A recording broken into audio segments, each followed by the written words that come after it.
혹시 지금 당신의 통장도 늘 비어 있고 아무리 애써도 재정의 문제가 풀리지 않아 답답하신가요? 하나님께 간절히 기도하고 있는데도 왜 내 삶에는 물질의 회복이 없을까 고민하고 계신가요? 많은 그리스도인들이 재정의 축복을 간구하지만 하나님은 단순히 돈이 필요한 사람에게 무조건 돈을 맡기시는 분이 아닙니다.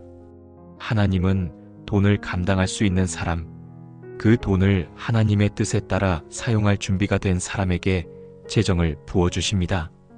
성경은 우리가 돈을 어떻게 사용하는지를 통해 우리의 마음과 태도를 판단하신다고 반복해서 말씀합니다. 작은 것에 충실한 자에게 더 큰 영적인 일도 맡기시는 것이 하나님의 방식입니다. 그렇다면 우리가 아무리 간절히 기도해도 재정의 문이 열리지 않는 이유는 어쩌면 하나님께서 아직 우리가 그 재정을 감당할 준비가 되어 있지 않다고 말씀하고 계신 건 아닐까요? 오늘 이 영상은 바로 그 질문에 대한 답을 제시합니다. 하나님은 누구에게 재정을 맡기실까요? 이 영상을 끝까지 시청하시면 당신의 재정 문제 속에 숨겨진 하나님의 깊은 뜻을 발견하게 될 것입니다. 그리고 단순히 돈이 많아지는 삶을 넘어 하나님의 나라를 위해 재정을 맡겨지는 영광스러운 자리로 나아가는 기회가 되기를 진심으로 소망합니다. 혹시 이 메시지가 누군가에게 꼭 필요하다고 느껴지신다면 구독과 좋아요로 함께 마음을 나눠주시면 감사하겠습니다. 당신의 작은 클릭 하나가 더 많은 영혼에게 하나님의 진리를 전하는 귀한 씨앗이 됩니다. 하나님께서 당신의 손끝을 통해 복음이 흘러가고 있음을 아시고 기뻐하실 줄 믿습니다. 자, 그럼 시작하겠습니다. 돈 때문에 마음이 조여오는 날들이 시작될 때 수중에 있는 돈의 액수보다 더 무거운 것은 채워지지 않을 것 같은 내일에 대한 두려움입니다. 나를 위한 소비는커녕 생필품조차 아껴야 하는 현실 속에서 가장 괴로웠던 것은 기도해도 아무 일도 달라지지 않는다는 감정이었습니다. 도대체 하나님은 내 형편을 알고 계신 걸까? 마음속엔 그런 질문이 자꾸 쌓여갔습니다. 하지만 그 질문 끝에서 드디어 말씀 앞에 섰을 때 주님이 준비하신 복은 이미 오래전부터 기다리고 있었다는 것을 비로소 알게 됐습니다. 바로 신명기 28장에서 시작됐습니다. 신명기 28장 1절은 이렇게 선포합니다. 이 말씀은 명확합니다. 하나님이 원하시는 방향으로 귀 기울이고 주시는 명령을 지켜 사는 삶에는 반드시 변화가 따른다는 약속입니다. 여기에 인간적인 조건이나 환경, 자격이라는 말은 없습니다. 듣고 지켜 행하면 단순하지만 강력한 명령입니다. 이 구절을 반복해서 읽는 동안 깨달은 건 지금까지 나는 순종보다 결과에만 집중했다는 사실이었습니다. 응답이 없는 이유는 하나님의 말씀을 따르지 않았기 때문이었고 결국 복을 가로막고 있었던 건 내가 아니라 나의 불순종이었습니다. 이어지는 2절에서는 이렇게 말씀하십니다. 복은 단순히 오는 것이 아닙니다. 임한다고 하셨고 이른다고 하셨습니다. 다시 말해 능동적으로 우리 삶에 찾아와 자리 잡는다는 뜻입니다. 복이 나를 찾아오는 길은 내가 하나님의 음성을 먼저 찾아 들을 때 열립니다. 주님은 벌써부터 복을 준비하셨지만 내가 귀를 닫고 마음을 굳게 하고 있었기에 그 복은 머물지 못했던 것입니다. 말씀을 청종한다는 말은 단순히 듣는 것이 아니라 전심으로 듣고 전인격으로 받아들인다는 의미입니다. 말씀 앞에 머물며 삶을 바꾸기 시작할 때 그 말씀이 진짜 복의 길을 여는 열쇠가 됩니다. 특히 이 모든 복이 내게 임하며라는 표현은 조건부 계약처럼 느껴지기도 합니다. 하지만 곰곰이 묵상해보면 그것은 거래가 아니라 사랑의 언약입니다. 하나님께서 먼저 우리에게 생명을 주셨고 관계를 맺어주셨으며 그 안에서 살아갈 수 있도록 말씀과 질서를 주신 것입니다. 우리가 그 말씀 안에 거할 때 하나님은 그 질서 속에서 풍성함을 누리게 하십니다. 재정이란 단어에만 집중하면 오히려 복을 놓칠 수 있습니다. 그러나 하나님의 말씀에 집중하면 재정의 문제는 자연스럽게 풀려가는 한 과정이 됩니다. 내 삶의 중심을 하나님께 옮기면 하나님은 그 중심에 필요한 모든 것을 채워주십니다. 말씀을 단순히 읽는 것이 아니라 그 말씀 속에 담긴 하나님의 의도를 바라보는 훈련이 시작되자 마음이 달라졌습니다. 이전에는 왜 나는 이렇게 힘들까라는 질문만 되풀이했지만 지금은 하나님이 이 말씀을 통해 무엇을 원하실까를 먼저 묻게 됐습니다. 방향이 바뀌자 기도의 내용도 바뀌고 행동도 달라졌습니다. 쓸데없는 소비를 줄이는 것을 넘어서 그 소비를 통해 내가 무엇을 위로받고 있었는지를 돌아보게 되었습니다. 작은 돈 하나도 하나님의 질서 안에서 바라보니 허투루 쓸 수가 없었습니다. 그렇게 하루하루 정직하게 살아가기 시작하자 기적은 예상 밖의 모습으로 나타났습니다. 기대하지 않았던 일자리 제안이 들어왔고 미뤄졌던 수당이 입금되었고 도무지 갚을 수 없을 것 같았던 카드 잔액이 하나씩 정리되어 갔습니다. 그 어떤 것도 기도의 응답이라 외치지 않았지만 마음 깊은 곳에선 알 수 있었습니다. 이건 하나님이 주시는 복이라는 것을. 사람들은 종종 하나님이 갑자기 큰 돈을 주시는 방식으로 응답하시길 원합니다.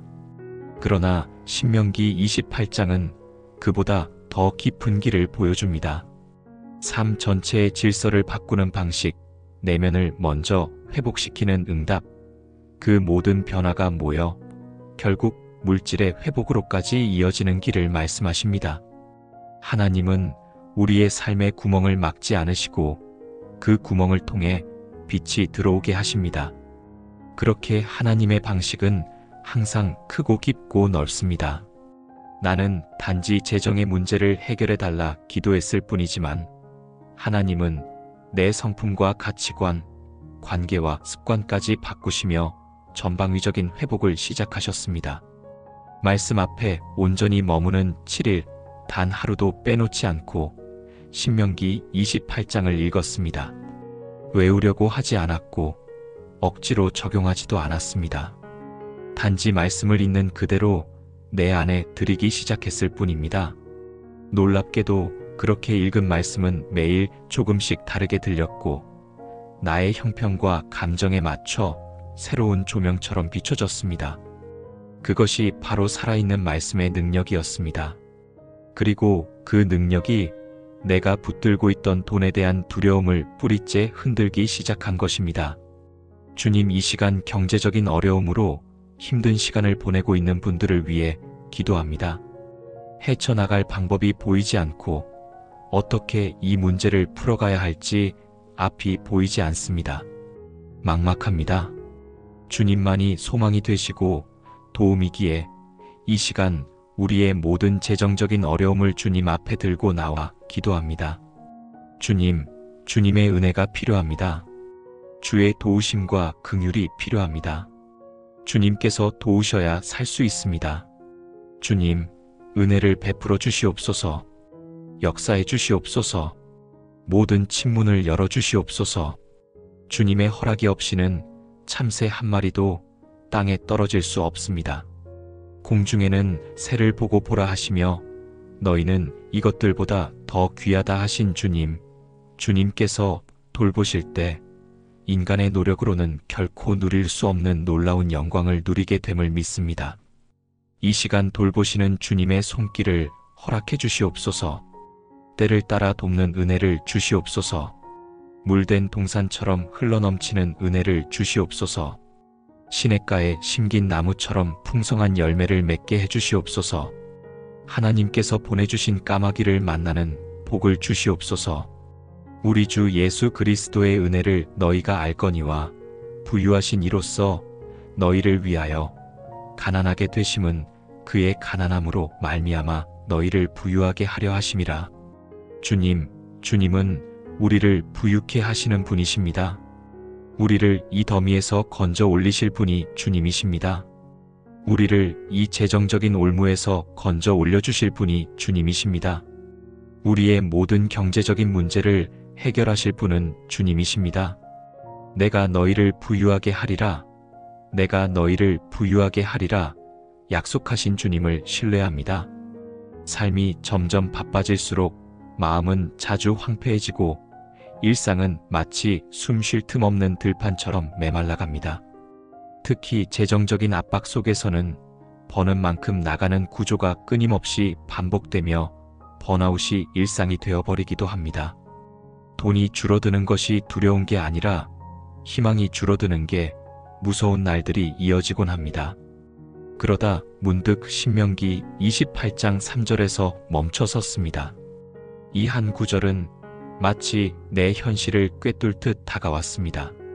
도시의 복뿐 아니라 사람이 없는 들판에서도 복을 받는다는 이 말씀은 단순한 지역 구분이 아니라 삶의 모든 영역에 대한 하나님의 약속이었습니다.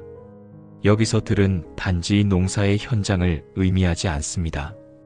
아무도 보지 않는 자리, 외롭고 텅 빈 공간, 효율적이지도 눈에 띄지도 않는 그곳에서도 하나님은 복을 부으신다고 말씀하십니다. 삶의 들판은 곧 수고의 현장입니다. 뿌리는 곳이지만 아직 열매는 보이지 않는 하루하루 인내만으로 버티는 그 시간들. 그러나 하나님은 바로 그 들에서 복을 주신다고 하셨습니다. 재정이 해결되기 전 삶의 흐름이 막혀 있을 때 이 말씀은 큰 전환점이 되었습니다. 복은 사람들의 인정이나 사회적 성취, 외형적인 결과가 아니라 하나님이 주시는 은혜의 도착이라는 사실을 다시금 확인했습니다. 신명기 28장 4절에서는 이렇게 이어집니다. 이 말씀은 복이 단지 한 번에 그치지 않고 생명의 흐름 전체에 이어진다는 것을 보여줍니다. 복은 단순히 물질의 입금이 아니라 생명력의 회복입니다. 몸의 소생이란 건강을 포함한 회복을 뜻하며 토지의 소사는 일터와 노력의 결실입니다. 짐승의 새끼는 미래의 가능성과 연관됩니다. 이 세 가지가 모두 복을 받는다는 것은 하나님이 단지 지금의 고통을 덜어주는 방식이 아니라 내일을 위한 구조 자체를 바꾸시는 분이라는 선언입니다. 많은 이들이 복을 구할 때 당장 가시적인 변화만을 기대합니다. 하지만 하나님이 약속하신 복은 그렇게 단선적이지 않습니다. 복은 씨앗처럼 삶에 뿌려지고 그 뿌리는 시간을 지나 성장하며 열매를 맺습니다. 들에서의 복이라는 건 지금 당장 결과가 눈에 보이지 않아도 하나님이 그곳에 함께 하신다는 약속입니다. 들이라는 단어는 바로 그 믿음을 시험하는 자리입니다.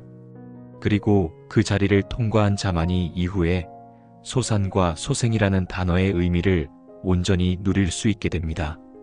재정도 마찬가지입니다. 단번에 해결되길 원하지만 하나님은 그 과정을 통해 우리의 시선을 바꾸십니다.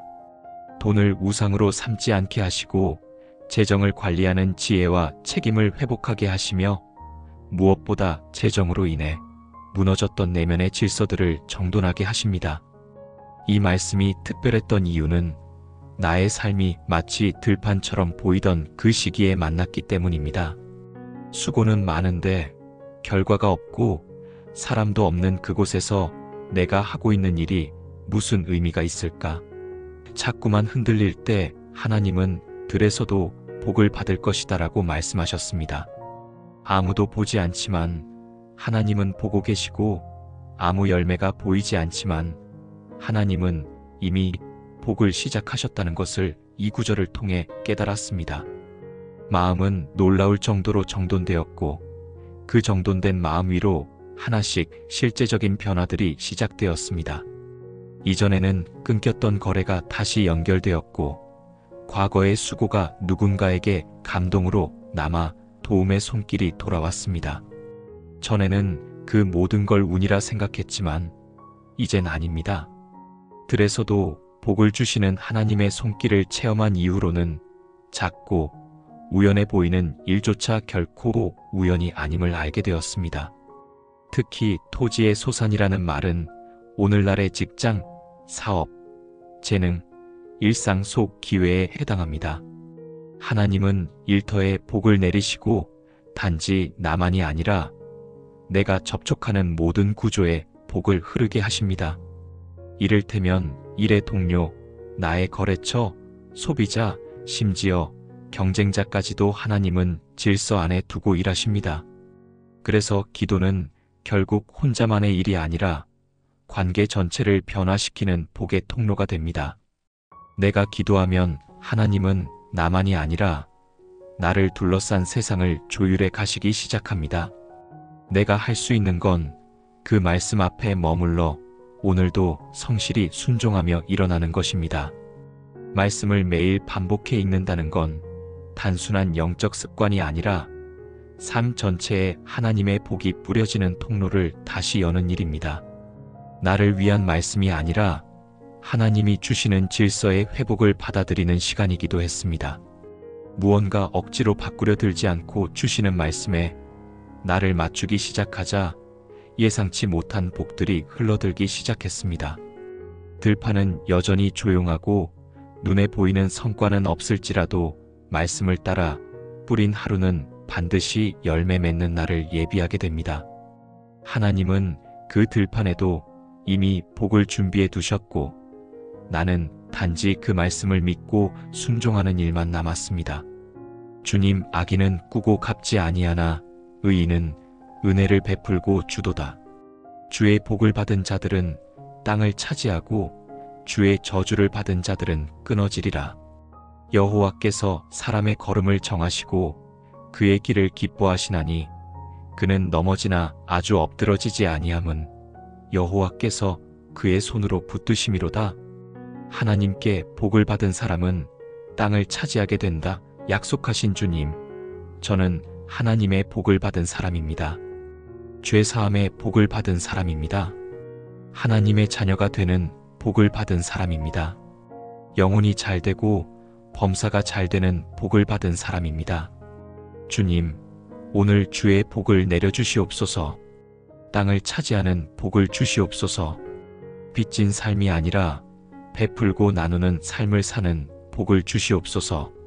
주님께서 저의 걸음을 인도하시고 주님께서 저의 가는 길을 기뻐하시기에 지금은 조금 넘어지고 엎드려 있을지라도 주님께서 반드시 다시 일으켜 세우실 것을 믿습니다. 주님, 인내할 힘을 주시옵소서. 견뎌낼 능력을 주시옵소서. 다시 일어설 용기를 주시옵소서. 주님의 크신 손으로 저를 붙들어 주시기에 저는 견뎌낼 것입니다. 버텨낼 것입니다. 다시 일어설 것입니다. 젊은 사자는 궁핍하여 줄일지라도 여호와를 찾는 자는 어려움을 겪을지라도 주님을 믿는 자에게는 부족함이 없게 하시겠다. 약속하신 주님, 이 시간 주님을 믿습니다. 주님을 구합니다. 이 시간 주님을 찾는 당신의 자녀들에게 모든 좋은 것으로 넘치게 주시옵소서. 내 잔이 넘쳐납니다. 부족함이 없이 믿음의 의입니다. 부족함이 없습니다. 넘쳐납니다. 넘쳐납니다. 넘쳐납니다. 신명기 28장 6, 7절에서 모든 여정 속에 함께하는 복 들어와도 나가도 복을 받을 것이며 때로는 삶 전체가 하나의 문처럼 느껴질 때가 있습니다. 문을 열고 들어서면 기대와 기쁨이 있어야 하는데 오히려 무거운 공기와 막힌 현실만 가득할 때 우리는 이런 생각에 사로잡히곤 합니다. 잘못 들어선 건 아닐까? 이 문을 나가면 좀 나아질까? 그러나 그런 마음이 이어질수록 들어가는 곳마다 힘겹고 나오는 곳마다 두려움이 커져갑니다. 그때 만난 신명기 28장 6절의 말씀은 놀랍도록 명확했습니다. 이 말씀은 하나님의 복이 단지 어느 특정한 장소나 조건에 국한되지 않는다는 사실을 전하고 있습니다. 오히려 우리의 모든 이동, 선택, 과정 속에 함께 하시는 분이 바로 하나님이시라는 확신을 심어주셨습니다. 들어가는 곳에서 복을 받는다는 건 새로운 시작 속에 하나님의 뜻이 있다는 의미입니다.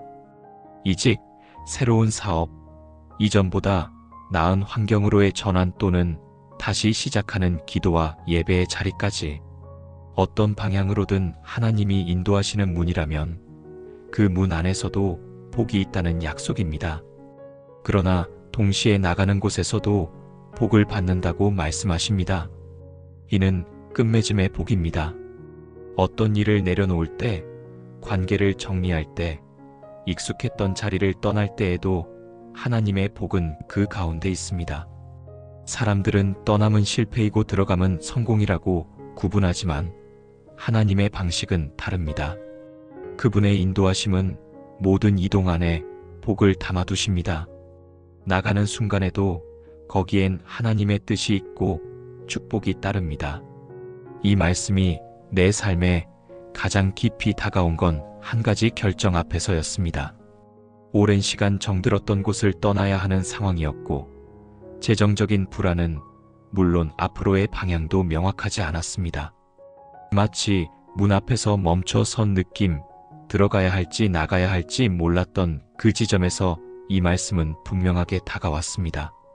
들어가도 복을 받고 나가도 복을 받을 것이다. 다시 말해 방향보다 중요한 건 그 안에 하나님의 말씀이 있는가?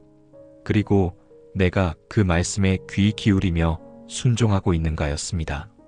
나감이 곧 손해라고 느껴질 때 하나님은 그 나감에도 복을 심어 놓으셨다는 것을 알게 됐고 두려움보다 신뢰를 선택할 수 있었습니다. 신명기 28장 7절에서도 하나님은 이렇게 말씀하십니다. 복은 단지 외부 환경의 호의나 우연에 의해 결정되는 것이 아닙니다. 하나님은 우리가 처한 위협과 대적까지도 관리하시는 분이십니다. 이 말씀은 단순한 승리의 약속이 아닙니다. 무기력한 우리 앞에 하나님이 직접 방패가 되어 일하신다는 확실한 선언입니다. 누군가의 공격이 한 방향으로 들어와도 하나님은 그들을 혼란에 빠뜨리시고 여러 방향으로 흩어버리십니다. 이는 전략의 승리가 아닌 하나님의 권능 안에 있는 보호입니다. 이 구절은 실제 삶 속에서도 깊은 위로가 됐습니다. 재정적인 문제는 단순히 통장의 숫자나 카드값을 넘어섭니다. 때로는 사람들과의 갈등, 관계에서의 배신, 신용의 하락, 감정의 붕괴까지 연결됩니다. 적군은 눈에 보이는 외부의 공격이 아니라 내 안에서 피어나기 시작한 낙심과 불신, 두려움일 수도 있습니다. 그때 하나님은 그들이 한 길로 들어왔으나 7길로 도망가게 하겠다고 하십니다. 이건 외적인 해결보다 먼저 내면의 중심을 잡아주시는 말씀입니다. 복은 그저 내 편에 좋은 일이 생기는 게 아니라 나를 쓰러뜨리려는 모든 흐름을 하나님이 친히 물리치신다는 것입니다. 이 말씀을 붙잡고 7일간 묵상하며 반복해서 읽다 보면 어느 순간 마음의 중심이 달라집니다.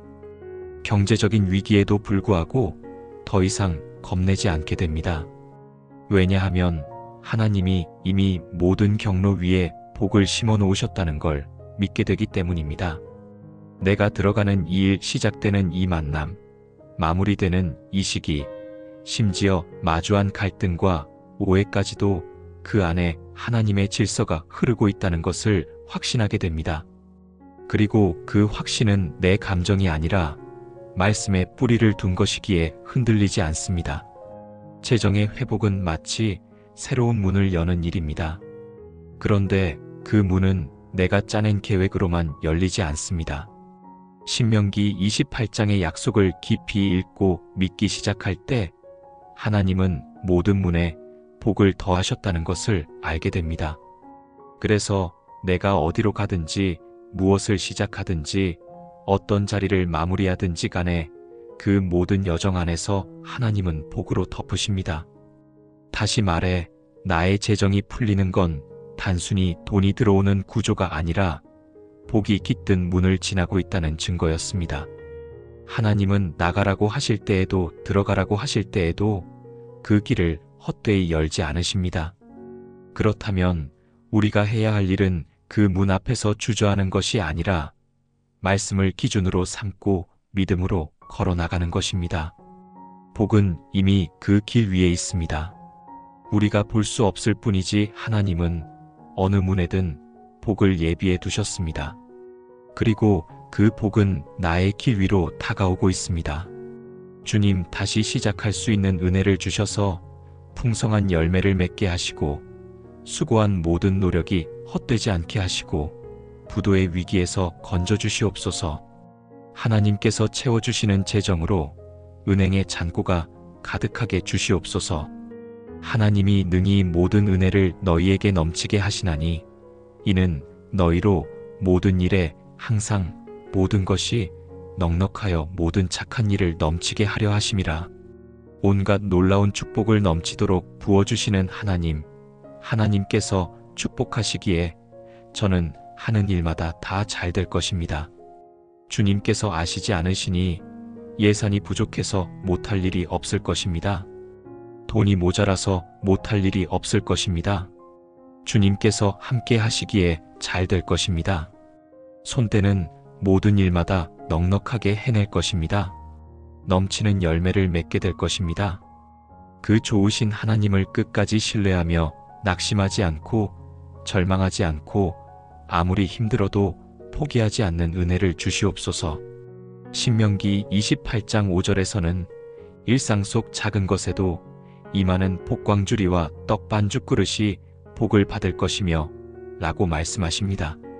매일 반복되는 생활은 때로 의미 없이 느껴질 만큼 지루하고 무기력해질 때가 많습니다.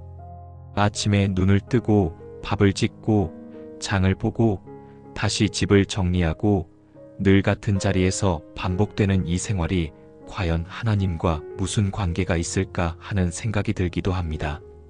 특별한 일이 없기에 더 지치고 아무 변화도 일어나지 않는 것처럼 보이기에 더 깊은 피로가 쌓입니다.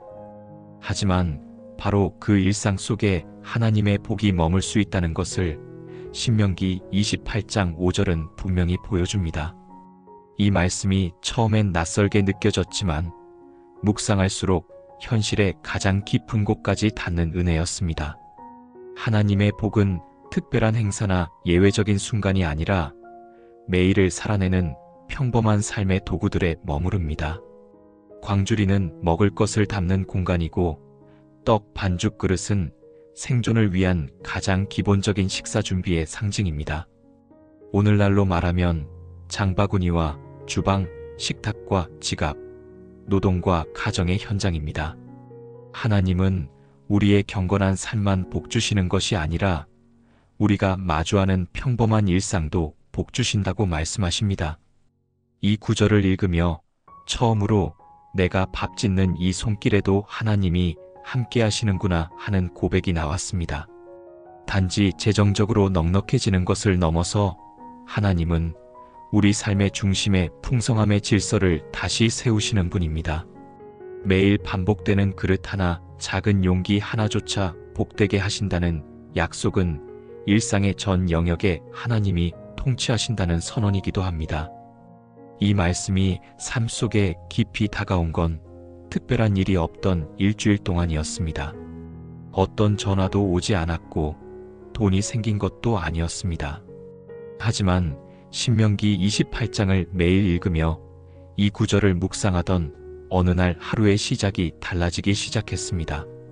아침을 준비할 때 기도하게 되었고 청소를 하면서도 이 공간에 복이 머물게 해달라는 간구가 입에 맴돌았습니다. 별것 아닌 행동들이었지만 어느 순간 집안 분위기가 바뀌기 시작했습니다. 이전엔 무거웠던 공기가 가벼워지고 불안했던 마음이 조금씩 평안해졌습니다. 가족들 사이의 말투도 부드러워졌고 작은 것에도 감사가 피어났습니다. 그러자 물질적으로도 변화가 일어났습니다. 예상하지 못했던 소득이 들어왔고 잊고 있었던 적립금과 정산금들이 차례차례 입금되기 시작했습니다. 일상의 복이 깃드니 재정도 그 흐름을 타고 회복되기 시작한 것입니다. 하나님은 일상의 중심을 복되게 하심으로써 삶 전체를 회복시켜 가십니다. 사람들은 큰 응답만을 기적으로 여기지만 하나님은 아주 작은 그릇부터 다시 채워 가십니다. 그래서 하나님이 주시는 재정의 복은 그저 많아짐이 아닙니다. 낭비 없이 채워지고 흐트러짐 없이 쓰이게 하시며 기쁨으로 나눌 수 있는 여유가 생기는 흐름입니다. 다시 말해 복은 외형의 풍성함보다 먼저 내면의 질서에서 시작됩니다.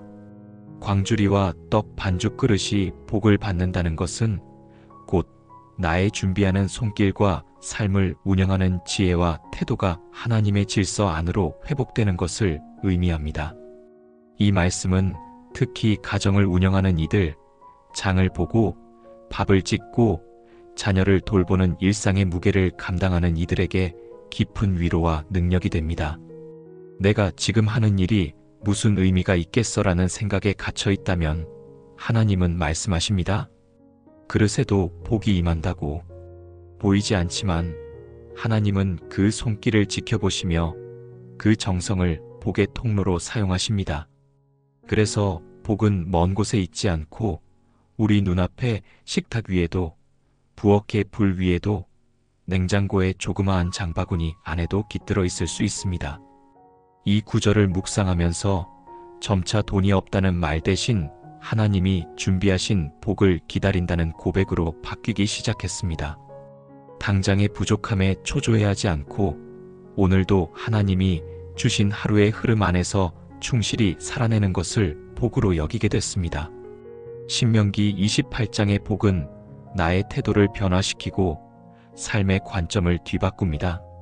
그 결과로 돈이 들어오는 게 아니라 하나님이 주신 평강과 질서 안에 머물기 시작하면서 자연스럽게 필요한 것이 채워지기 시작합니다. 하나님은 먼저 마음과 습관을 회복시키시고 그 회복 위에 복을 얹어주십니다. 그래서 그 복은 무너지지 않고 쉽게 흔들리지 않으며 지속됩니다. 복이 깃든 삶은 특별한 무엇을 많이 가지는 삶이 아닙니다. 일상의 수고가 낭비되지 않고 수고한 것의 결실이 허무하지 않게 되는 삶입니다. 오늘도 밥을 짓고 청소를 하고 아이를 돌보고 일터로 나가는 그 발걸음이 하나님의 복을 실어 나르는 통로가 됩니다. 이것이 바로 떡 반죽 그릇에 복이 임하는 삶의 모습입니다. 하나님의 복은 드라마틱한 반전이 아니라 견고한 일상 안에서 천천히 드러나는 은혜입니다. 주님, 제 마음을 낮추겠습니다. 끝까지 겸손한 삶을 살아가겠습니다. 단순한 삶을 살겠습니다. 물질이 저의 소망이 아닙니다. 모든 것을 후히 주시고 누리게 하시는 하나님이 저의 소망입니다. 물질이 제 삶의 주인이 될 수 없습니다. 모든 만물을 다스리시는 하나님만이 제 삶의 주인이십니다.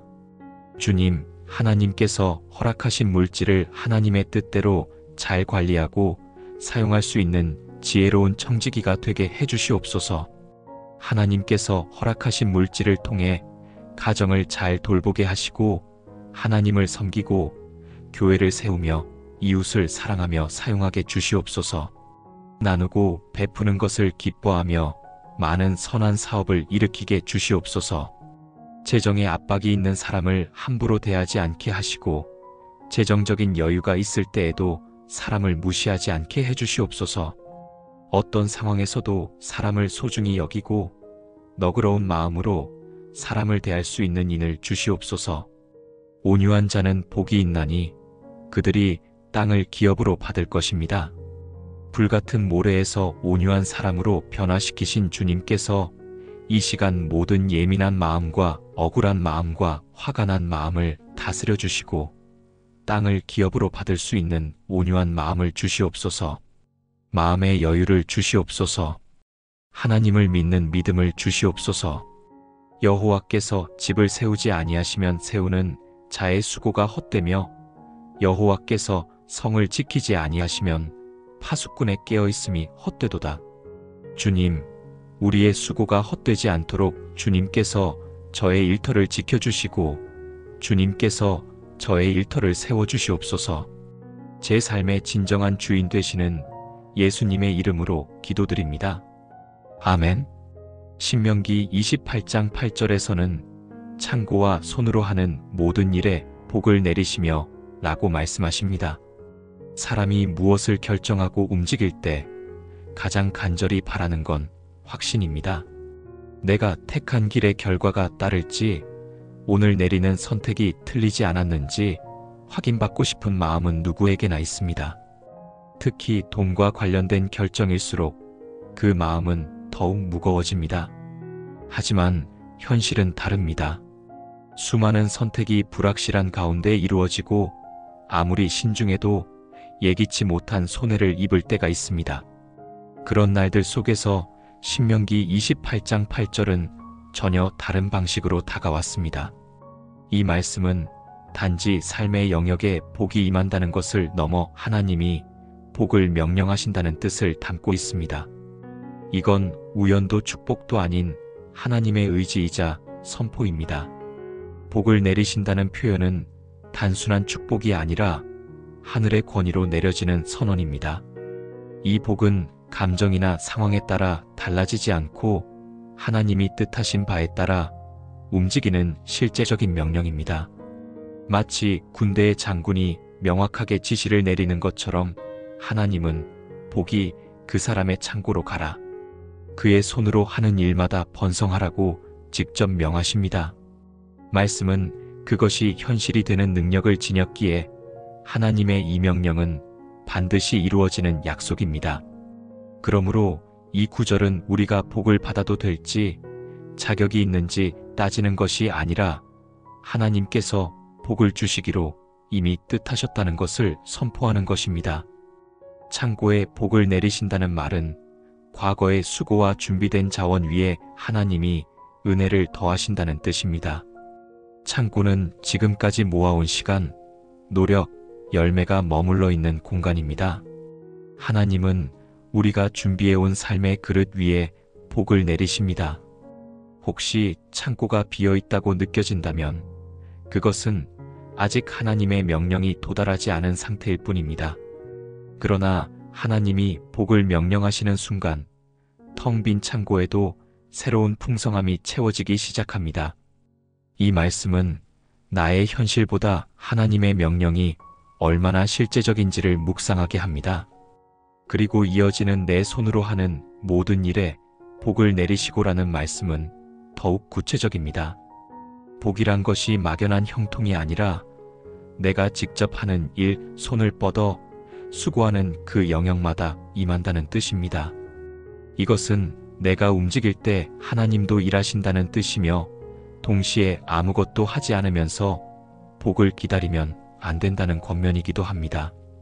하나님의 복은 손이 움직이는 그 자리 위에 머물며 노력하는 그 공간 속에 임합니다. 무력감 속에 멈춰서 있는 것이 아니라 다시 움직이고 다시 도전하는 그 과정이 복을 위한 길이 됩니다. 이 말씀이 깊이 다가왔던 건 무기력에 빠져 하루를 흘려보내던 때였습니다. 아무 일도 하고 싶지 않고 실패가 두려워 새로운 일도 감히 시작할 수 없을 만큼 마음이 굳어져 있던 시기.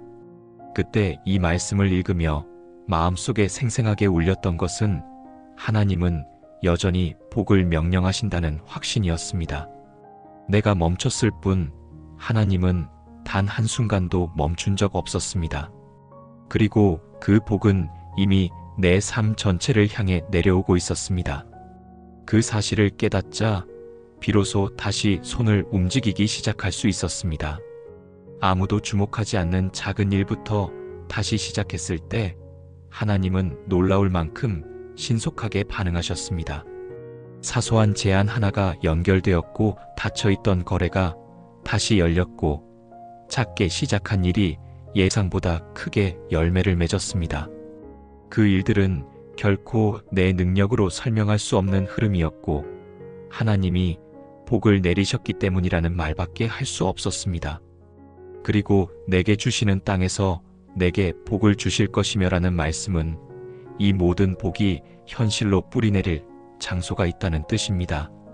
하나님은 하늘의 복을 말씀하실 뿐 아니라 땅에서도 그것이 체험되도록 허락하십니다. 다시 말해 하나님이 주시는 복은 이론이 아니라 실제입니다. 내 일터, 가정, 관계, 통장, 사업장, 내 손의 일 모두에 실질적으로 작용하는 복이라는 것입니다.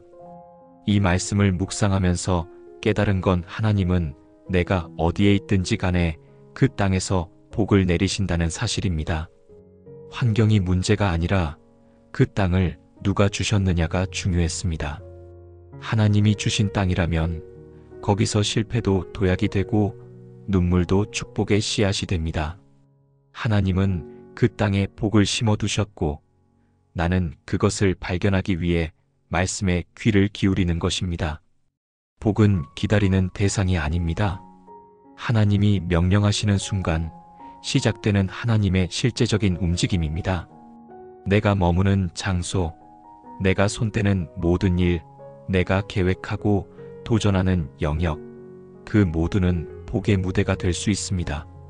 신명기 28장을 7일 동안 반복해서 읽는 가운데 이 말씀이 가슴에 새겨졌습니다.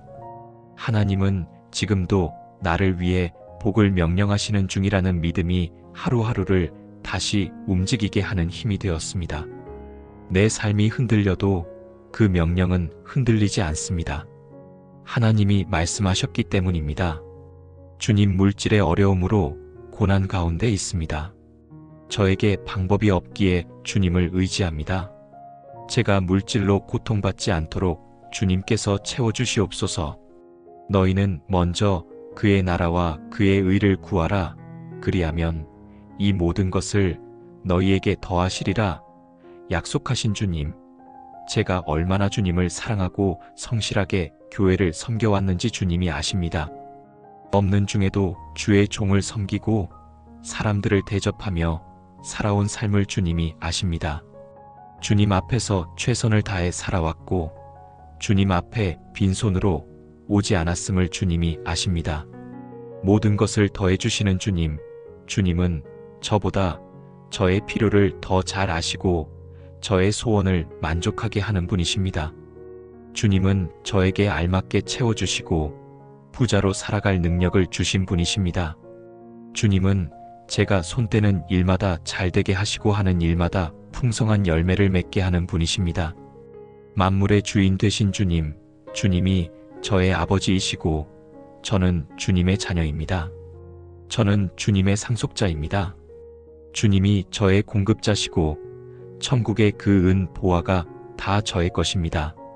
주님, 제가 이 믿음으로 돈 걱정을 날려버리고 가난을 이겨내게 해주시옵소서. 제 안에 뿌리 박힌 돈에 대한 잘못된 생각을 고쳐주시옵소서. 악한 것이 아니라 지나친 제 욕심이 문제였습니다. 가난으로 겪었던 모든 상처를 십자가 앞에 내려놓습니다. 나는 가난하다는 생각을 버립니다. 나는 가진 것이 없다는 생각을 버립니다. 저는 이제 가난하지 않습니다. 부유하신 주님, 저는 물질의 복을 받은 사람입니다. 주님은 저에게 필요한 모든 것을 이미 충분히 주셨습니다. 저는 부족함이 없습니다. 저의 잔이 넘칩니다. 제가 돈을 쫓아가는 것이 아니라 돈이 저를 쫓아옵니다. 제가 돈에 끌려다니는 것이 아니라 돈이 제게 끌려옵니다. 저는 돈에 제한받지 않습니다. 하나님의 인도를 받아 어떻게 모든 빚을 갚을지 인간적으로 계산하며 근심하지 않겠습니다. 어떻게 돈을 모을 수 있을지 상황을 바라보며 걱정하지 않겠습니다. 그저 믿음으로 선포하고 소망으로 바라보겠습니다. 이미 주님께서 응답하셨다 믿고 주님께서 채워주신 것을 믿음으로 받아들이겠습니다. 빚을 생각하는 것이 아니라 주님께서 채워주실 풍성한 은혜를 바라보겠습니다. 가난을 생각하는 것이 아니라 나누고 베푸는 풍성한 삶을 꿈꾸겠습니다. 이미 필요한 재정이 다 채워진 것을 믿고 믿음으로 살아가겠습니다. 부족하다 생각해 움켜쥐는 것이 아니라 이미 충분하다는 마음으로 나누며 살겠습니다. 살아계신 주님, 주님께서 이 기도를 들으시고 응답하신 것을 믿습니다. 이미 하나님의 역사가 시작되었음을 믿습니다. 제가 상상하지 못한 방법으로 응답하시고 생각지 못한 방법으로 채워주시고 알지 못하는 사람까지 사용하셔서 역사하심을 믿습니다.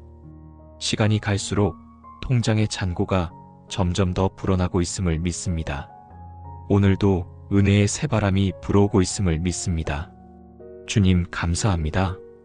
저의 기도를 들어주셔서 감사합니다. 응답해 주셔서 감사합니다. 채워주셔서 감사합니다. 이제 돈을 귀하고 소중하게 여기며 꼭 필요한 곳, 주님이 기뻐하신 곳에 사용하겠습니다. 자족하는 삶을 살겠습니다. 언제나 가장 알맞게 채워주시는 예수님의 놀라운 이름으로 기도드립니다. 아멘. 6. 흔들리지 않는 신분 선언 너를 자기의 성민으로 세우시리니 신명기 28장 9-10절. 사람의 인생에서 정체성은 모든 것을 결정합니다.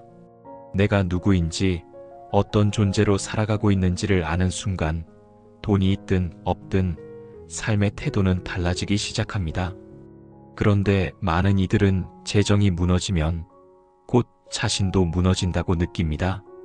돈이 줄어드는 것과 함께 자존감도 바닥을 치고 주변의 시선 앞에 초라해진 자신을 자책합니다. 그러나 신명기 28장 9절에서 하나님은 이렇게 말씀하십니다. 이 말씀은 소유 이전에 존재를 세우시는 하나님의 방식입니다. 재정이 회복되기 전에 먼저 나라는 사람 자체를 복의 사람으로 세우겠다는 주님의 선언입니다. 성민이라는 단어는 단지 구별된 무리를 의미하는 것이 아니라 하나님의 소유된 백성이라는 깊은 의미를 담고 있습니다. 쉽게 말해 하나님이 친히 택하시고 돌보시며 지켜보시는 대상이라는 뜻입니다. 돈이 많고 적음을 기준으로 내가 하나님의 사랑을 받고 있는지를 판단하게 되는 순간 이미 복의 본질을 놓치게 됩니다. 하나님은 우리에게 이렇게 말씀하십니다. 이는 곧 내가 실패한 존재가 아니라 선택된 존재임을 분명히 알려주시는 말씀입니다. 내 삶의 조건이 아니라 내 신분 자체가 복이라는 것입니다. 이 말씀은 오랜 시간 경제적으로 무너져 있던 나에게 정체성을 회복시켜준 말씀이었습니다. 내가 무엇을 가졌는지가 아니라 하나님이 나를 어떻게 부르고 계시는지가 더 중요하다는 사실을 마음 깊이 받아들이게 되었기 때문입니다. 사람들에게는 요즘 어떻게 지내세요? 라는 인사가 자연스럽지만 그 안에 담긴 의미는 종종 지금 어떤 성과를 내고 있습니까? 라는 평가로 작용합니다. 그래서 경제적으로 무너진 사람은 그 질문 하나에도 자꾸 위축됩니다. 그러나 하나님은 성과로 나를 판단하지 않으십니다. 하나님의 기준은 명확합니다. 내가 하나님의 말씀을 따르고 있는가? 그 말씀 안에서 삶을 꾸려가고 있는가? 이 기준만으로 나를 자기 백성이라 부르십니다. 신명기 28장 10절은 이 정체성을 바탕으로 이어집니다. 이 구절은 놀라운 약속입니다. 내가 가진 것이 없어도 하나님의 이름이 나를 통해 드러나면 주변 사람들이 나를 두려워하게 된다는 것입니다. 이 두려워하리라는 말은 단지 무서워한다는 뜻이 아니라 하나님의 임재와 권위 앞에 경외하게 된다는 의미입니다. 즉 하나님이 나를 얼마나 귀하게 여기시는지를 사람들이 보게 된다는 뜻입니다. 결국 복은 외적인 부가 아니라 하나님의 이름이 내 삶을 통해 드러날 때 오는 신적인 권위입니다. 이 말씀을 매일 읽으며 반복하다 보니 마음 안에 서서히 변화가 생겼습니다. 나 자신을 바라보는 눈이 달라졌습니다.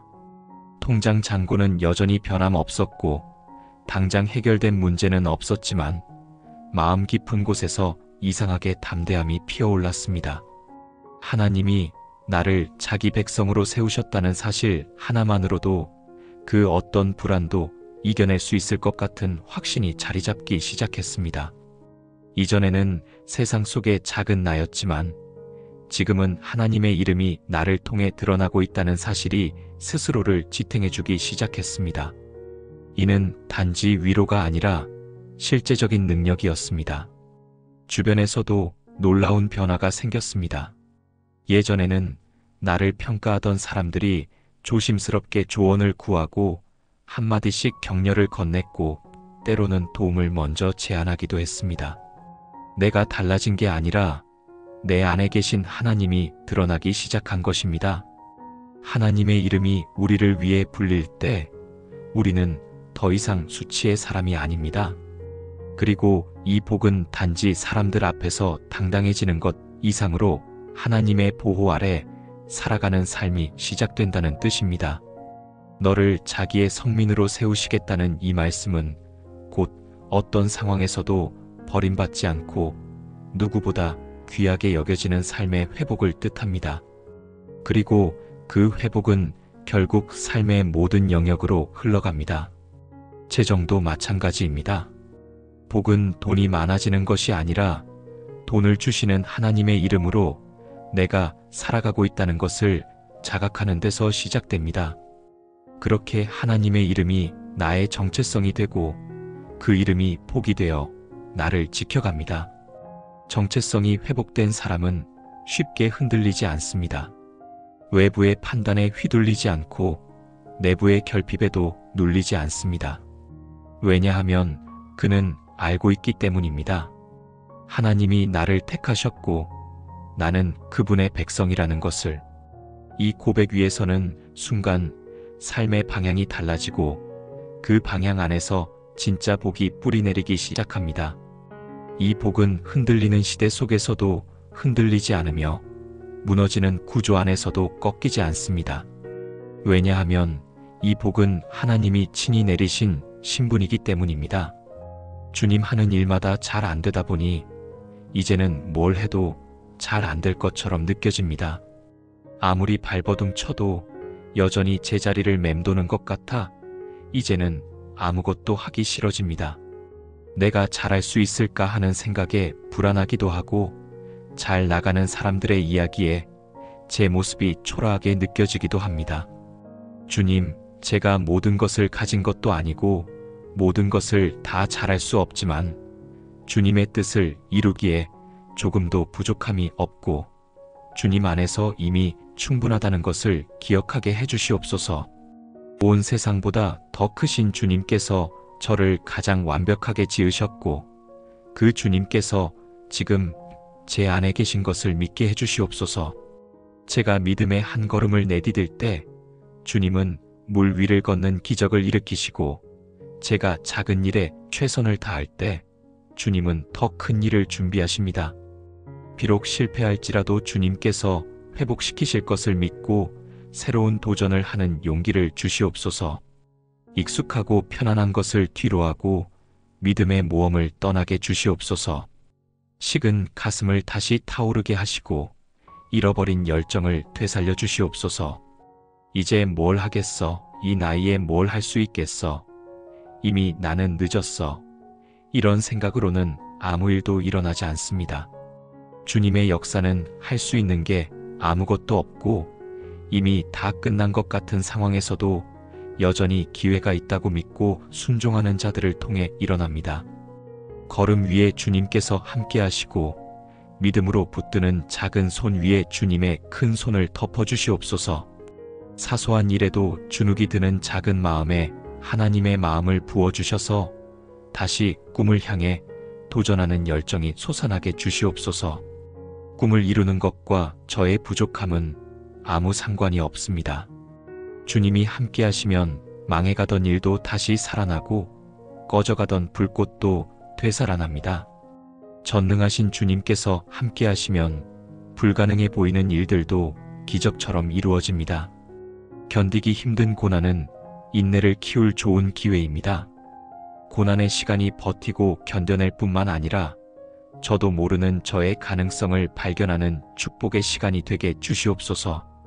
주님, 이제는 사람들의 말에 주눅 들지 않겠습니다. 사람들의 말에 눌려 살지 않겠습니다. 장애물이 있다고 그만두지 않겠습니다. 한번 실패했다고 쉽게 포기하지 않겠습니다. 하나님께서 끝났다고 하시기 전에는 아직 끝난 것이 아닙니다. 닫힌 문을 바라보며 후회하기를 멈추고 주님께서 열어놓으신 새로운 길을 바라보겠습니다. 지나간 일은 다 잊어버리고 다시 시작하겠습니다. 고난에 좌절하지 않고 하나님의 자녀답게 다시 꿈을 향해 삶을 불태우겠습니다. 하늘의 영광을 포기하고 이 땅에 내려오던 주님의 정, 십자가를 지기 위해 땀방울이 핏방울이 되도록 간절하게 기도하셨던 주님의 정, 잃은 양을 찾아내신 주님의 정을 오늘 제게도 허락해 주시옵소서. 주님을 바라보는 이 시간 저의 가슴이 뛰고 피가 끓어오기 시작합니다. 주님께서 하실 일들이 기대됩니다. 주님 만나는 그날까지 일을 꾸고 일에 도전하는 자 되게 하루하루가 되게 해주시옵소서. 오늘도 식은 가슴을 다시 뛰게 하시는 예수님의 이름으로 기도드립니다. 아멘. 신명기 28장 12절. 하늘의 보고에서 오는 공급대를 따라 비를 내리시고 우리는 인생의 어느 순간 모든 흐름이 막힌 듯한 감각을 느끼게 됩니다. 아무리 기도해도 응답이 없고 수고해도 결실이 없으며 노력과 정직이 보상을 받지 못하는 시기. 이럴 때 사람들은 흔히 말합니다. 하늘이 닫힌 것 같다. 그런데 정말로 그 하늘이 닫혀버린 것처럼 느껴질 때 신명기 28장 12절의 말씀은 전혀 다른 세계를 열어줍니다. 이 말씀은 그저 시적인 표현이 아니라 하나님의 공급이 얼마나 세밀하고 구체적인지를 보여주는 선언입니다. 하나님은 하늘의 보고를 여실 뿐 아니라 그 안에서 때를 따라 비를 내리신다고 하셨습니다. 바로 이 때를 따라라는 말이 재정 회복의 본질을 이해하는 열쇠가 됩니다. 때를 따라 내리는 비는 언제나 정시에 오지 않을 수 있습니다. 하지만 반드시 옵니다. 늦은 것 같아도, 더는 못 기다릴 것 같아도 하나님은 그 정확한 순간을 아십니다. 나의 기대보다 늦을 수 있어도 하나님의 때는 결코 늦지 않습니다. 하나님이 여시는 하늘의 보고는 단순히 재정적 채움의 문제가 아니라 하나님의 완전한 타이밍 안에서 일어나는 일입니다. 지금 아무 일도 일어나지 않는 것 같다면 그것은 아직 비가 내릴 때가 아니라는 뜻입니다. 하지만 우리가 해야 할 일은 하늘의 보고가 열릴 것을 믿고 그 자리를 지키는 것입니다. 이 기다림이 곧 믿음이며 그 믿음 위에 하나님의 복이 내리기 시작합니다. 이 구절이 마음 깊이 박혔던 시점이 있었습니다. 생계가 흔들릴 정도로 갑작스러운 손실을 겪었고 아무리 계산을 해도 답이 나오지 않던 시기, 사람에게 손 벌릴 수도 없었고 그 누구도 내 형편을 이해하지 못했습니다. 기도는 더 간절해졌지만 현실은 더 조급해졌고 급기야는 하나님은 정말 듣고 계시는 걸까? 라는 의심까지 들기 시작했습니다. 그런 상태로 신명기 28장을 반복해서 읽던 중 하늘의 아름다운 보고를 여시사라는 이 말씀에 멈춰 섰습니다. 이전엔 이 표현이 그냥 은유처럼 느껴졌지만 그날은 달랐습니다. 하늘에 창고가 있고 그 창고를 여는 분이 하나님이시며 그 창고 안에는 나를 위한 것이 준비되어 있다는 확신이 밀려왔습니다. 그 창고가 당장 열리지 않아도 존재한다는 것 자체가 견딜 수 있는 힘이 되었습니다. 특히 때를 따라라는 단어는 날마다 새롭게 묵상되었습니다. 하나님이 공급하시는 시점은 내가 정할 수 없지만 반드시 필요한 순간에 맞춰 온다는 이 믿음은 조급함을 진정시켰습니다. 그리고 그 기다림 끝에 정말 예상하지 못했던 방향으로 길이 열렸습니다. 어떤 이의 작은 도움이 새 일거리로 이어졌고 미뤄졌던 정상금이 예상보다 더 많은 금액으로 들어왔으며 계속 떨어졌던 거래처의 응답이 다시 살아났습니다.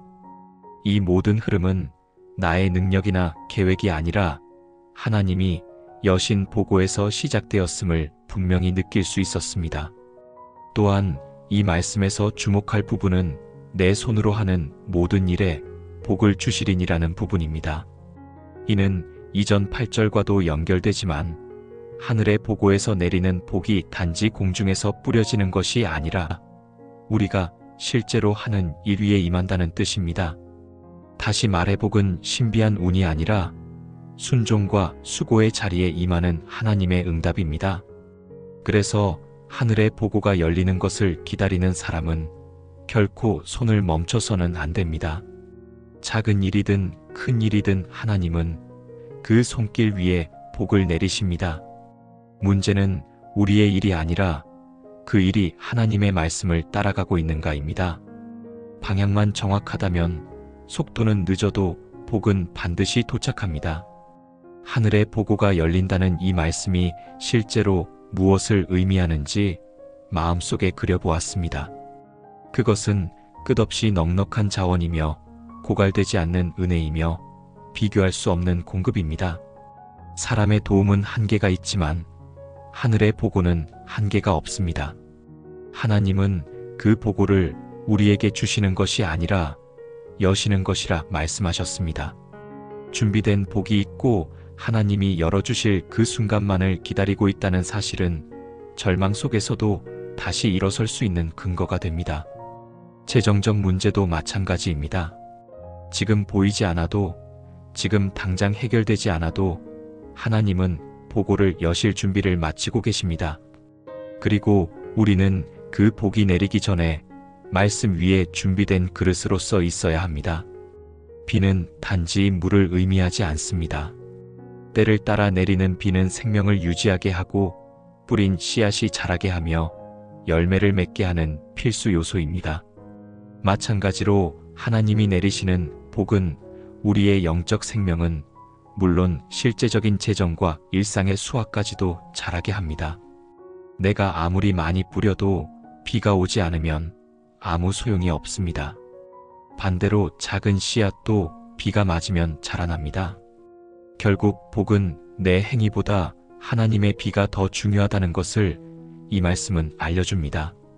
이 말씀을 7일 동안 반복해 읽으면서 깨달은 건 나는 하늘을 닫은 적이 없지만 하나님도 그 문을 닫지 않으셨다는 것입니다.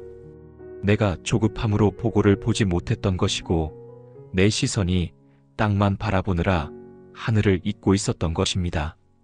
그러나 다시 말씀을 중심에 두고 나아가자 하나님은 놀랍도록 신실하게 보고를 여시기 시작하셨습니다. 지금도 그 흐름은 계속되고 있습니다.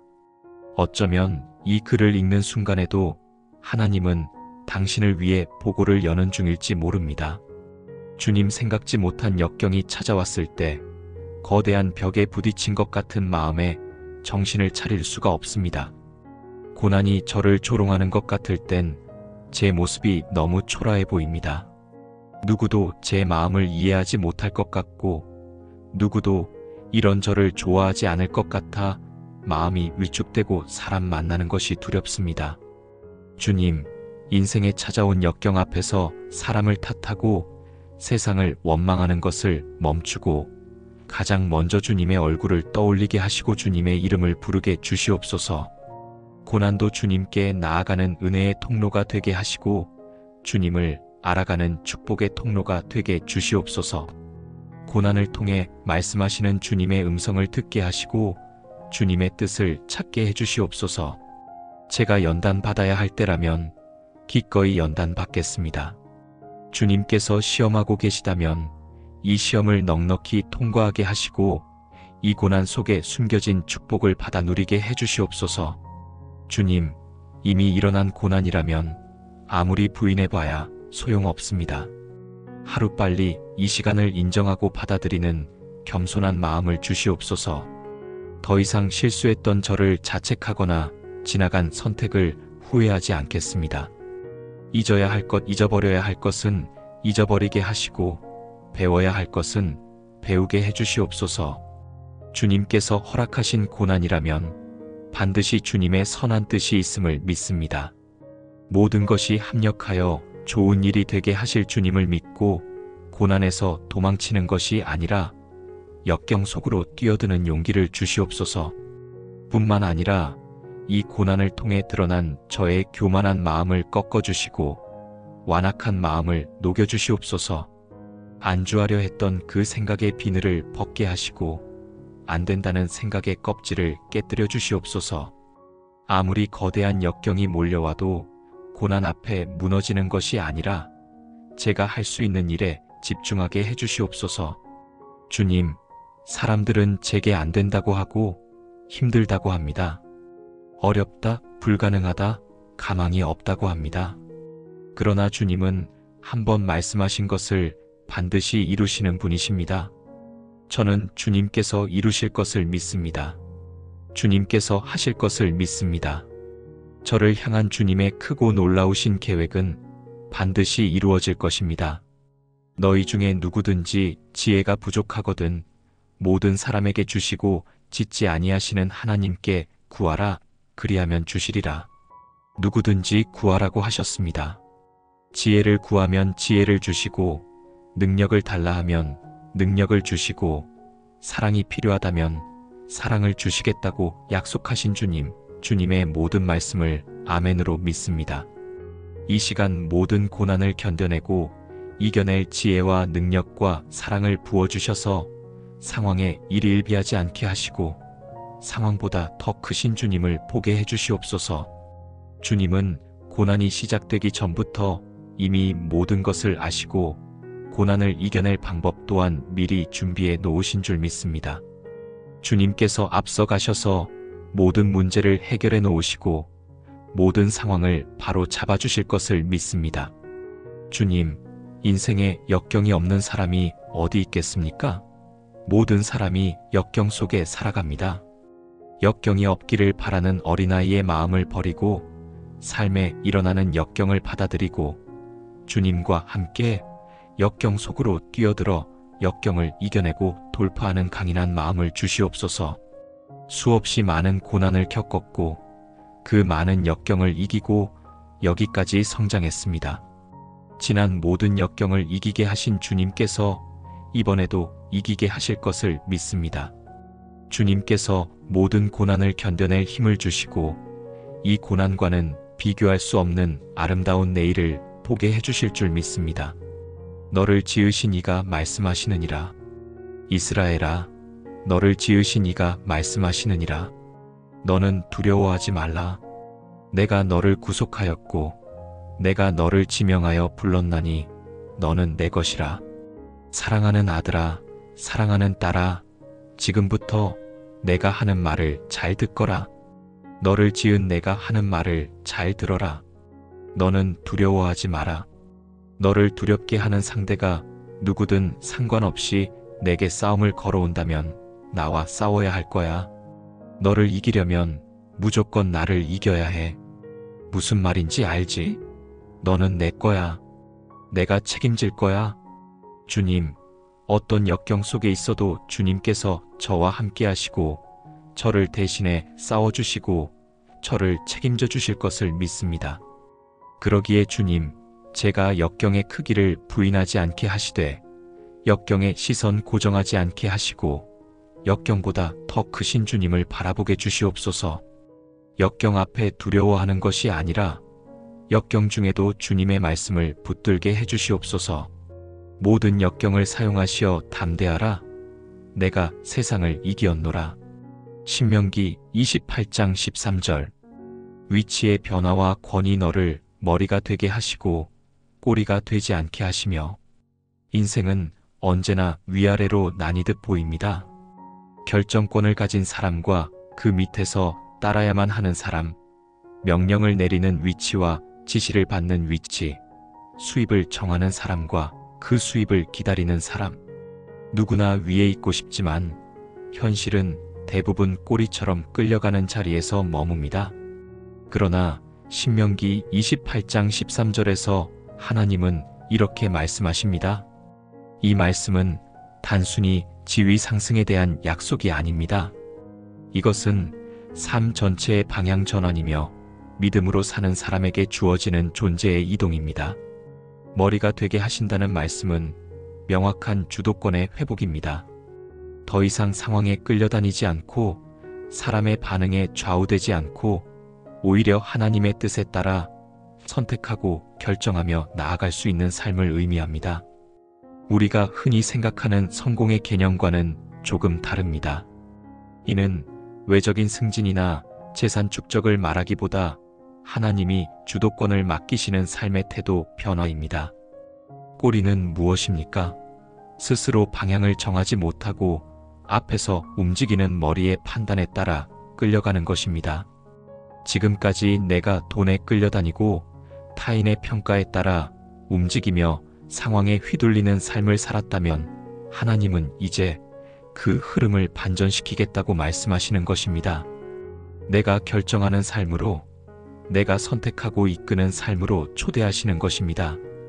그러나 여기에는 중요한 조건이 함께 주어집니다. 내 하나님 여호와의 명령을 듣고 지켜 행하면, 하나님은 우리에게 조건 없는 복을 약속하시는 분이 아닙니다. 그분은 언제나 관계 속에서 일하십니다. 즉, 그분과의 연결 안에서 복이 흐르고 순종 안에서 위치가 바뀌며 말씀 안에서 역할이 변화됩니다. 복은 단지 약속된 열매가 아니라 관계 안에서 주어지는 선물입니다. 그래서 머리가 된다는 것은 단순히 높아진다는 뜻이 아니라 하나님과 친밀하게 동행하는 사람만이 감당할 수 있는 책임의 자리라는 뜻입니다. 하나님은 아무에게나 이 복을 맡기지 않으십니다. 순종하는 자, 말씀을 지켜가는 자, 자신의 욕심보다 하나님의 명령을 우선하는 자에게 머리의 자리를 주십니다. 이 말씀을 7일 동안 반복하며 읽고 묵상했던 어느 날 마음 깊은 곳에 가만히 이런 기도가 흘러나왔습니다. 하나님, 이제는 상황에 끌려가는 삶이 아니라 주님의 말씀을 따라 걸어가는 삶이 되게 해주세요. 기도는 아주 단순했지만 그 안에 담긴 무게는 컸습니다. 그동안 나는 늘 재정의 문제 앞에 휘둘렸습니다. 갑자기 나가는 지출 하나에도 크게 요동했고 수입이 줄어들면 마치 나라는 존재가 작아진 것처럼 느꼈습니다. 돈이 기준이 되고 감정이 판단이 되며 불안이 방향을 정하는 삶이었습니다. 그러나 하나님은 그런 나를 머리가 되게 하시겠다고 하셨습니다. 이제는 상황이 아니라 말씀이 기준이 되고 감정이 아니라 믿음이 선택을 이끌고 불안이 아니라 확신이 발걸음을 옮기게 되길 바라신 것입니다. 그리고 놀라운 변화가 시작됐습니다. 돈이 갑자기 많아진 것이 아니었습니다. 하지만 돈의 흐름을 바라보는 눈이 달라졌습니다. 이전에는 무엇을 감당할 수 있을까 고민했다면 이제는 어떻게 순종할 수 있을까 질문하게 됐습니다. 그 질문이 달라지자 선택도 달라졌고 선택이 달라지자 환경도 달라지기 시작했습니다. 감정적으로 결정하지 않고 말씀을 기준으로 계획하고 움직였더니 하나님이 그 위에 길을 내기 시작하셨습니다. 머리로 살아가는 삶이 시작된 것이었습니다.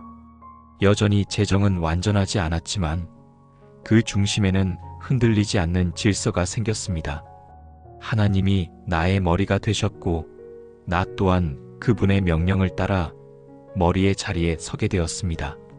위에만 있고 아래에 있지 않게 하시리니라는 약속은 단지 상승의 의미가 아닙니다. 이것은 반복적인 실패와 굴욕의 흐름을 끊고 이제는 지속적인 회복과 존귀함의 흐름으로 옮겨지는 것을 의미합니다. 하나님은 당신의 자녀가 매번 짓눌리고 당하고 무시당하며 살아가길 원하지 않으십니다. 그분은 우리가 어디에 있든지 누구 앞에 있든지 존귀하게 살아가길 원하십니다. 그 존귀함은 세상의 기준이 아니라 하나님의 복이 머무는 사람이라는 내적 권위에서 비롯됩니다. 이 권위는 흔들리지 않으며 타인의 인정에 기대지 않으며 그 자체로 빛나는 것입니다. 그리고 중요한 것은 위에만 있다는 말이 교만을 허락하지 않는다는 점입니다. 이 위치는 섬김의 자리이고 책임의 자리입니다. 머리는 판단하고 책임지며 보호해야 합니다. 하나님은 우리가 이 복을 오용하지 않길 바라십니다. 그래서 반드시 명령을 듣고 지켜 행하는 자에게만 맡기십니다. 순종 없이 주도권은 위험합니다. 그러나 순종 위의 권위는 생명을 살리는 도구가 됩니다. 하나님은 우리에게 그런 자리가 어울린다고 말씀하십니다. 이 말씀을 마음에 새기며 다시 삶을 정돈했습니다. 우선순위를 바꾸고 불필요한 소비를 끊고 의미 없는 비교에서 벗어나 말씀대로 걷기 시작했습니다. 이전에는 무기력하게 끌려다녔던 삶이 이제는 하나님과 함께 방향을 정하고 이끄는 삶으로 바뀌기 시작했습니다. 이것이 바로 머리로 세우시겠다는 말씀의 실제입니다. 삶의 흐름이 다시 살아났고 그 안에 복이 자연스럽게 따라왔습니다. 돈은 결과일 뿐 질은 하나님이 주도하시는 삶이었습니다. 주님 마귀는 오늘도 저를 향해 실패자라고 소리칩니다. 그러나 복음의 놀라운 비밀은 제가 예수 그리스도로 말미암아 승리자가 되었다는 것입니다. 제 모습이 어떠하든 몇 번을 실패했든 사람들이 뭐라 하든 상황이 어떻게 흘러가든 그것과 상관없이 저는 세상을 이기신 주님으로 말미암아 승리할 것입니다. 이제 패배자의 옷을 벗어버리고 승리자의 모습으로 당당하게 나아가겠습니다. 주님께서 주신 놀라운 능력이 제 안에 있습니다. 마귀를 대적하는 십자가의 능력과 죄를 이기는 예수 이름의 능력입니다. 유혹을 물리치는 말씀의 능력과 고난을 돌파하는 기도의 능력과 기적을 일으키는 믿음의 능력입니다. 주님께서 주신 이 놀라운 능력으로 승리할 것을 믿습니다. 주님, 제 삶에 고난도 있지만 주님의 은혜는 훨씬 더 많았습니다. 아무리 마귀의 공격이 사나워도 마귀는 이미 패배했고 고난이 깊어질수록 승리에 더 가까이 다가왔음을 압니다. 이제 저의 삶을 제한하지 않겠습니다.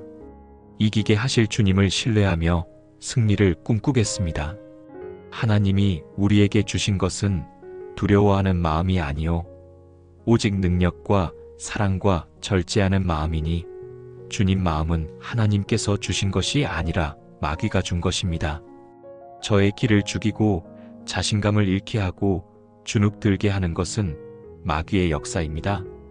주님, 제게 어떤 고난도 감당할 능력과 죽음보다 강한 사랑과 승리를 이끌어내는 절제의 힘을 주시니 감사합니다. 이제 부족하고 연약한 제가 아니라 크고 강하신 주님을 의지하고 눈에 보이는 상황이 아니라 보이지 않는 주님을 바라보겠습니다. 실패한 제가 아니라 승리하신 주님의 이름을 붙들겠습니다.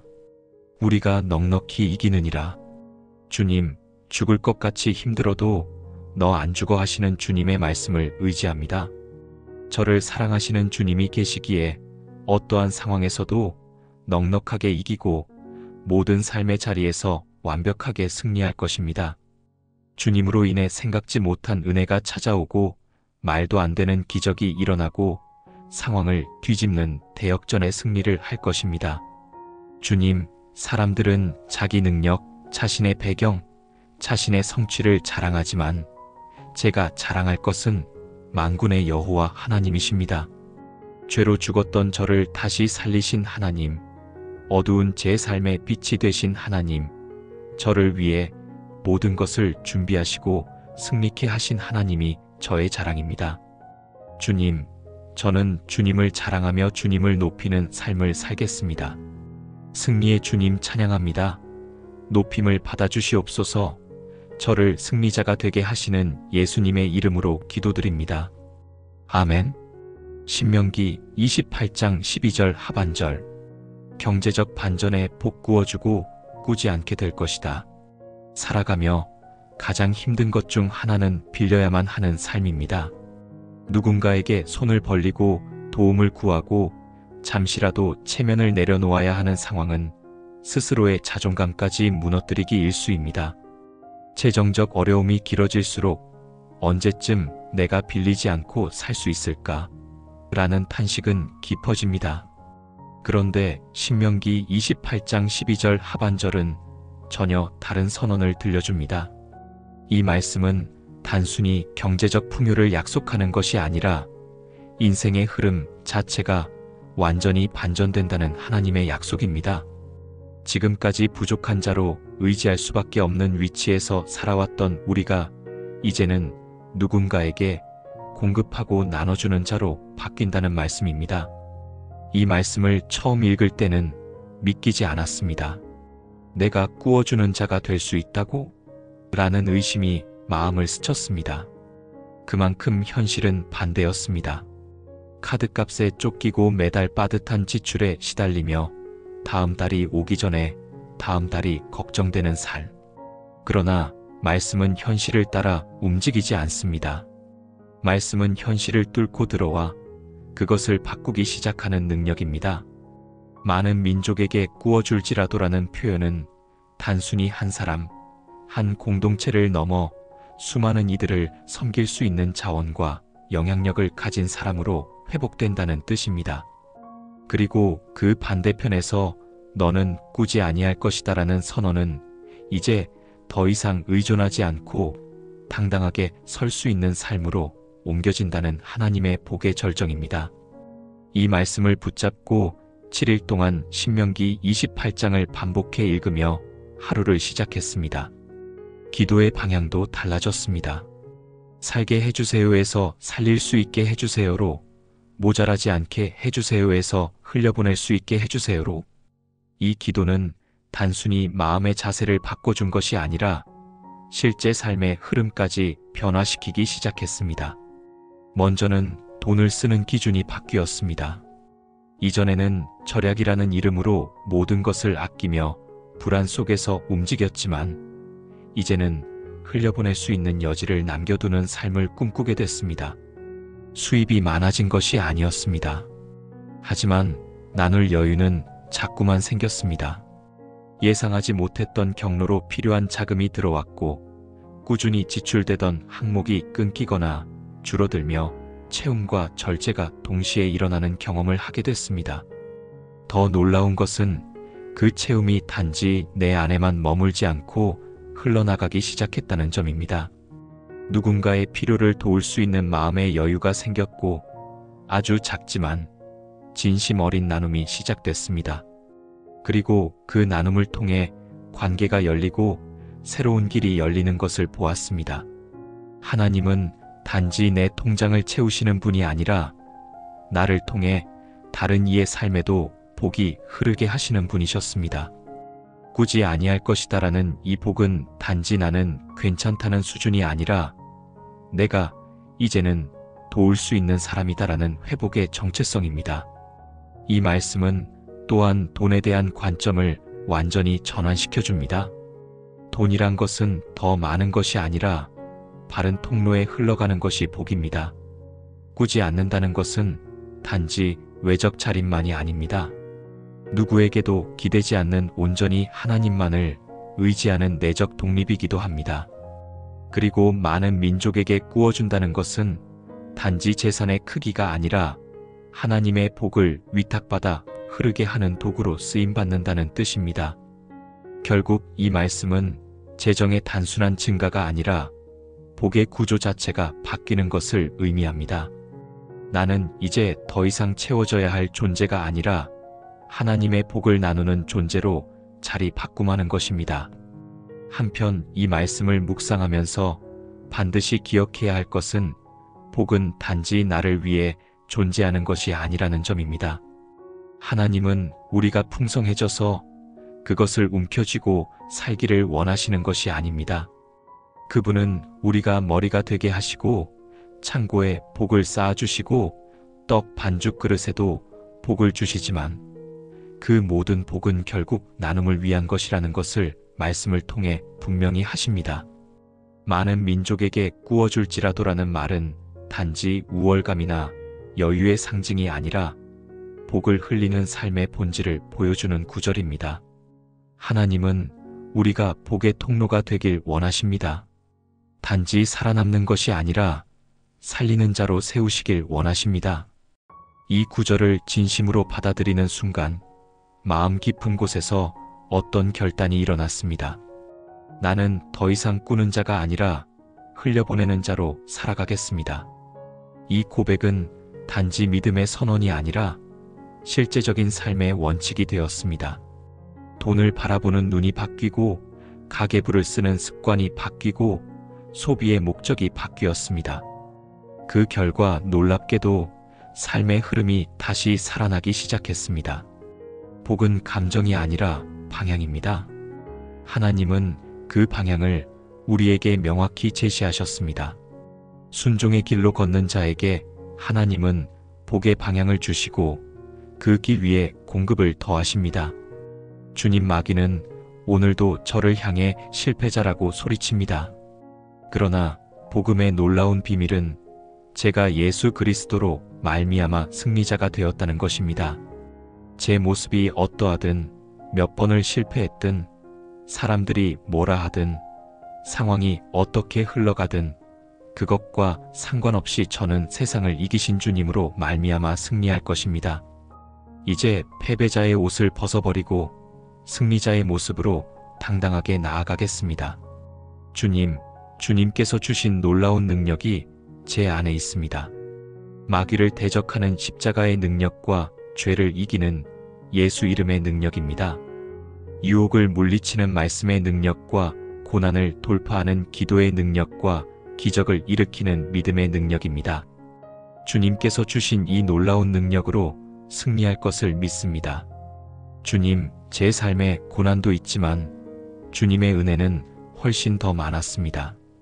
아무리 마귀의 공격이 사나워도 마귀는 이미 패배했고 고난이 깊어질수록 승리에 더 가까이 다가왔음을 압니다.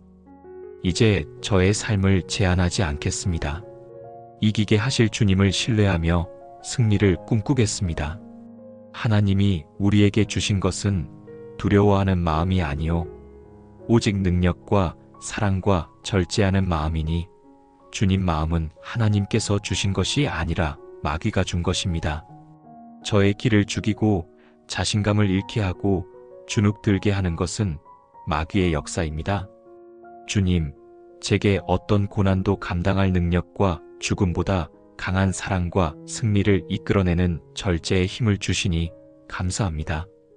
이제 부족하고 연약한 제가 아니라 크고 강하신 주님을 의지하고 눈에 보이는 상황이 아니라 보이지 않는 주님을 바라보겠습니다. 실패한 제가 아니라 승리하신 주님의 이름을 붙들겠습니다. 우리가 넉넉히 이기느니라. 주님, 죽을 것 같이 힘들어도 너 안 죽어 하시는 주님의 말씀을 의지합니다. 저를 사랑하시는 주님이 계시기에 어떠한 상황에서도 넉넉하게 이기고 모든 삶의 자리에서 완벽하게 승리할 것입니다. 주님으로 인해 생각지 못한 은혜가 찾아오고 말도 안 되는 기적이 일어나고 상황을 뒤집는 대역전의 승리를 할 것입니다. 주님, 사람들은 자기 능력, 자신의 배경, 자신의 성취를 자랑하지만 제가 자랑할 것은 만군의 여호와 하나님이십니다.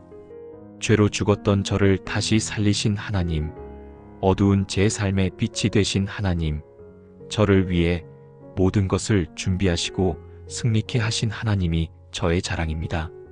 주님, 저는 주님을 자랑하며 주님을 높이는 삶을 살겠습니다. 승리의 주님 찬양합니다. 높임을 받아주시옵소서. 저를 승리자가 되게 하시는 예수님의 이름으로 기도드립니다. 아멘. 신명기 28장을 하루도 빠짐없이 7일 동안 읽으며 하나님이 약속하신 복을 깊이 묵상한 시간은 단순한 성경 읽기의 시간이 아니었습니다. 그것은 하나님과의 관계를 다시 정립하고 그분이 말씀하신 복의 본질을 삶에 새기는 여정이었습니다. 그리고 지금까지 우리가 나눈 말씀들을 정리하며 마지막으로 살펴볼 것은 이 복이 어떻게 시작되고 어떻게 지속되며 왜 결코 끊어지지 않는지에 대한 하나님의 약속입니다. 첫째, 하나님의 복은 말씀에 대한 청종에서 시작됩니다. 신명기 28장 1절에서 하나님은 명확하게 말씀하십니다. 복의 시작은 순종입니다. 이 순종은 단지 행위적인 것이 아니라 마음 깊은 곳에서 하나님의 말씀을 존중하고 그것을 삶의 기준으로 삼는 태도입니다. 우리가 하나님의 말씀을 듣고 그것을 따라 걸어갈 때 복은 방향을 틀어 우리 삶을 향해 흐르기 시작합니다. 복은 찾아오는 것이 아니라 순종 위에 임하는 하나님의 선물입니다. 둘째, 하나님의 복은 삶의 전 영역에 흐릅니다. 성읍과 들에서, 광주리와 떡 반죽 그릇에서 들어가고 나가는 모든 순간에, 손으로 하는 모든 일과 창고에까지 복이 흐릅니다. 이 복은 단지 돈이나 물질로 제한되지 않습니다. 하나님은 우리의 수고에 의미를 더하시고 일상의 질서를 부어주시며 평범한 하루에 깊은 만족을 채워주십니다. 복은 특별한 사건이 아니라 하나님의 질서 안에서 이루어지는 삶 그 자체입니다.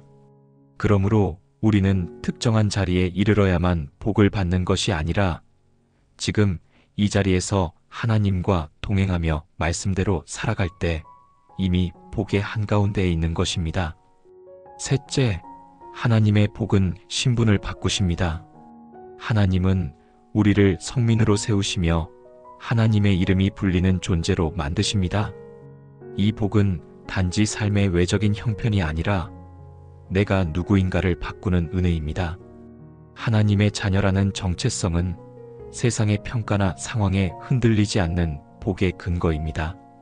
내가 돈이 있든 없든 하나님은 나를 귀하게 보시고 그분의 이름으로 불리는 존재로 존귀하게 여기십니다. 그리고 그 이름은 곧 보호이며 방향이며 능력입니다. 넷째, 하나님의 복은 하늘의 보고에서 공급됩니다.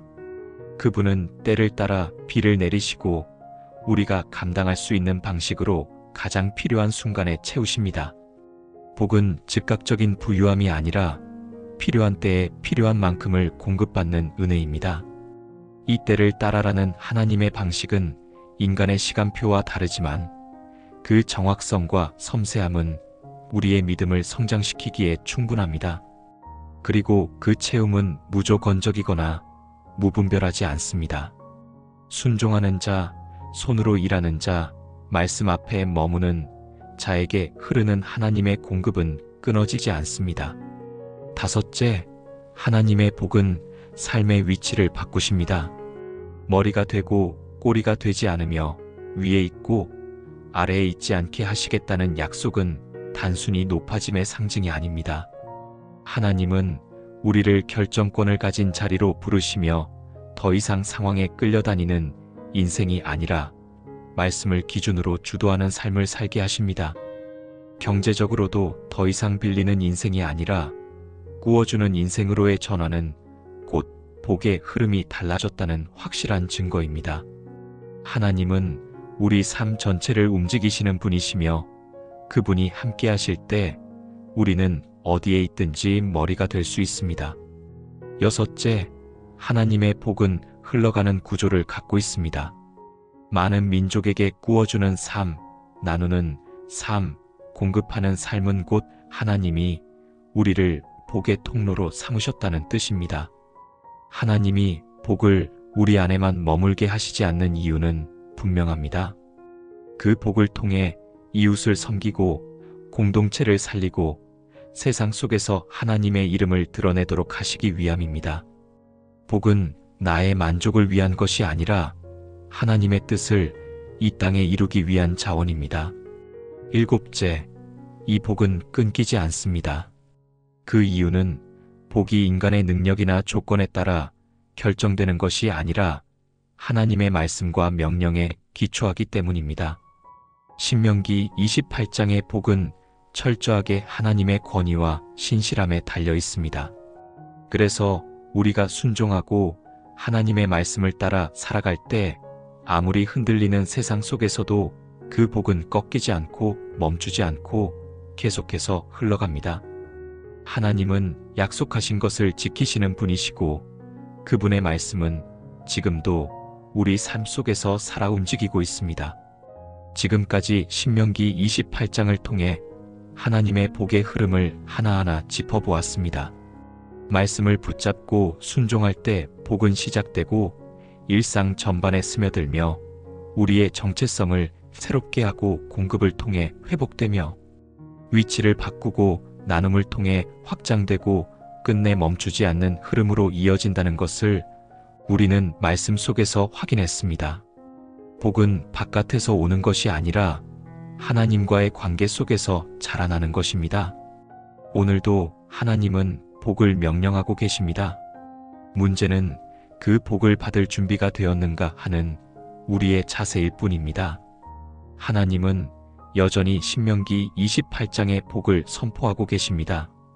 당신도 이 복의 흐름 속에서 있다면 믿음으로 그 말씀을 붙잡고 순종해 보십시오. 하늘의 보고는 이미 열려 있고 때를 따라 비는 내릴 준비가 되어 있습니다. 지금부터는 더 이상 기다리지 말고 복의 사람이 되어 그 말씀대로 살아가십시오. 하나님의 통치가 여러분의 삶 위에 견고하게 세워지길 바랍니다. 아멘으로 함께 하실 분들은 댓글로 고백해 주시고 이 말씀을 다른 누군가에게도 나눠주고 싶으시다면 좋아요를 눌러주세요. 당신의 삶에 하나님의 말씀과 복이 끊이지 않고 흐르기를 소망합니다. 주님 하나님께서 저의 하나님이 정말 다행입니다. 저의 힘이 되신 예수님의 이름으로 기도드립니다. 아멘. 주님, 오늘도 주님께서 함께 하시기에 기운이 솟아납니다. 생생 무엇을 해도 잘 될 것 같은 예감이 듭니다. 기분이 좋습니다. 기운이 넘칩니다. 자신감이 있습니다. 모든 것이 잘 될 것입니다. 하나님께서 잘 되게 하실 것입니다.